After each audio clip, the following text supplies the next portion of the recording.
All righty. So, Conservatives of Texas established 2019. Alex DeAnda here once again. Hey, listen, tonight we have a very special guest, Irene Hughes. She is running for Amarillo College Board of Regents.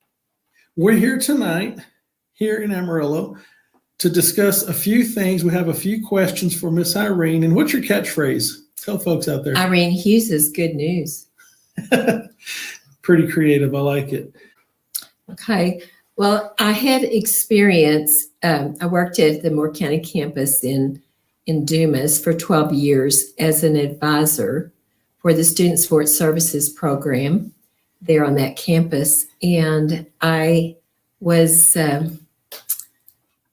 really was not expecting to do anything in the political arena, but I had been studying about really how Americans could do something about what's been going on in America, about the decline of godly principles in America.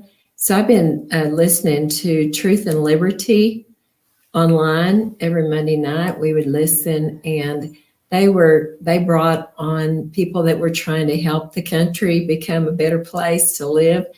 And also they talked to us about how we could help the situation.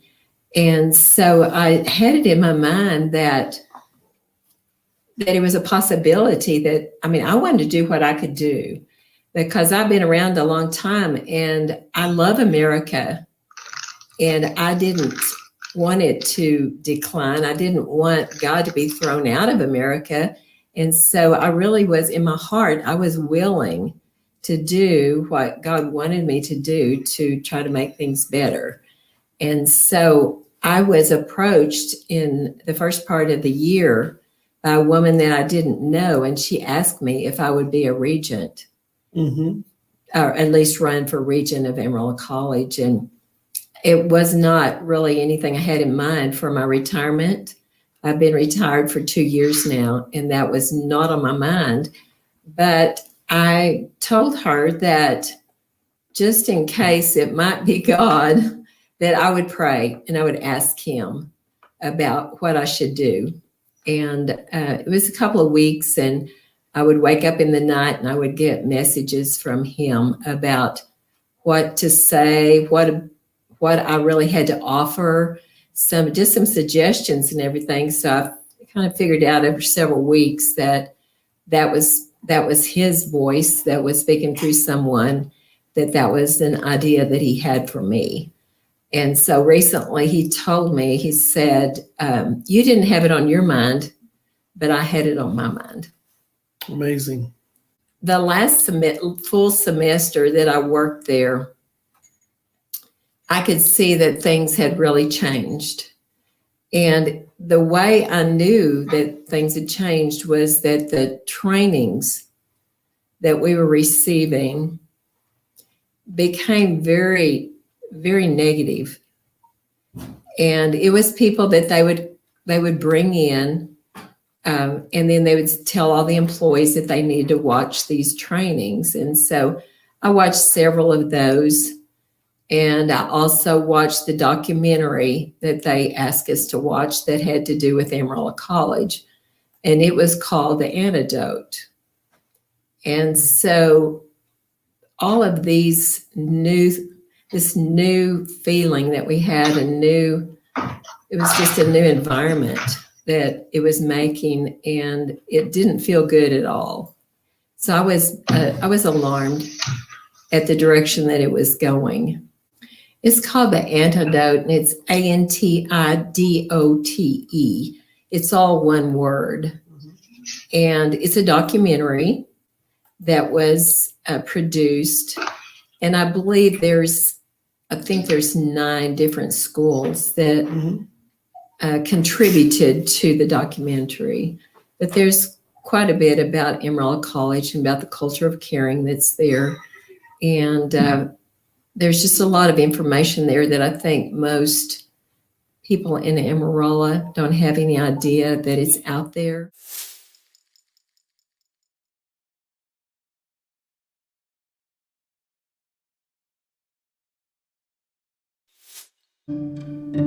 If the client doesn't have the means to get the housing that he needs, tell him not to worry about it. Tell him the Welcome Fund covered it. They're gonna repossess my car, and I'm not gonna be able to get to school. I'm gonna mess everything all up again. I'm a hard worker. I want to be a good mom. The globe is most unkind when we determine that someone's life holds more value than another person's. It's the start of unkindness. We need to protect the rights of the smallest minority, because in doing that, we're protecting our own rights. That's what the Constitution is reminding us. Stand up for each other. The hate that exists in this country could be our destruction, or it could be our clarion call. What country is she in? She is right now in Ethiopia. Horrific things happen to refugees. Most of the people that we are resettling have fled violent outbursts of civil war or ongoing conflict. Some of those people are traumatized. And how do you help such people? In America, why will people be still sleeping on the street? You take too good care of me. You really do. The first piece of capital that we all need as humans is trust. I want to make a change, and I want our generation to be an aspect of that change. Putting time and practice into family, love, being a good neighbor. Stand if you have ever gone to a study session and you or someone brought food. Stand if you have ever lent or borrowed a textbook. The single most important thing for us all is caring for your fellow man. If you have that in your arsenal, you can do just about everything. Stand if you helped a fellow student out with encouragement, direction, accountability, or even love. We all are here today because we all helped each other. We need to be kind, respectful, and responsible within society to live in a civil democracy. I think it's the glue that holds us together. It's just really important because without kindness, we'd all be maniacs.